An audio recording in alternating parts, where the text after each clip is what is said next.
May I come in sir? Yes, তুমি কি interview দিতে আসছো? জি স্যার। আচ্ছা ঠিক আছে, তাহলে তোমার প্রথম প্রশ্ন, বলো তো এশিয়ার ভিতরে একজন শ্রেষ্ঠ কবির নাম কি? রবীন্দ্রনাথ ঠাকুর স্যার।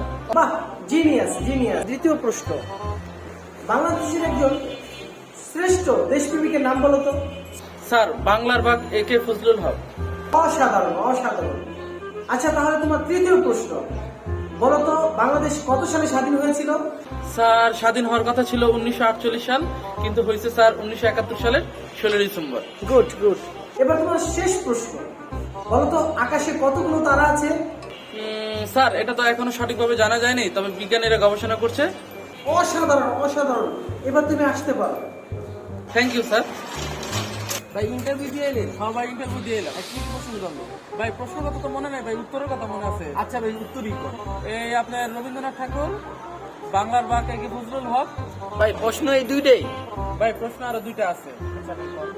1948 সালে হওয়ার কথা ছিল, কিন্তু 1971 সালে 16 ডিসেম্বর হয়েছে। আর এখনো জানা যায়নি, বিজ্ঞানিক গবেষণা চলতেছে। ভাই থ্যাংক ইউ ভাই, থ্যাংক ইউ ভাই, thank you. May I come in sir? Yes, তুমি কি ইন্টারভিউ দিতে আসছো? জি স্যার। তাহলে তোমার প্রথম প্রশ্ন, তোমার নাম কি? রবীন্দ্রনাথ ঠাকুর স্যার। আচ্ছা তোমার দ্বিতীয় প্রশ্ন, তোমার বাবার নাম কি?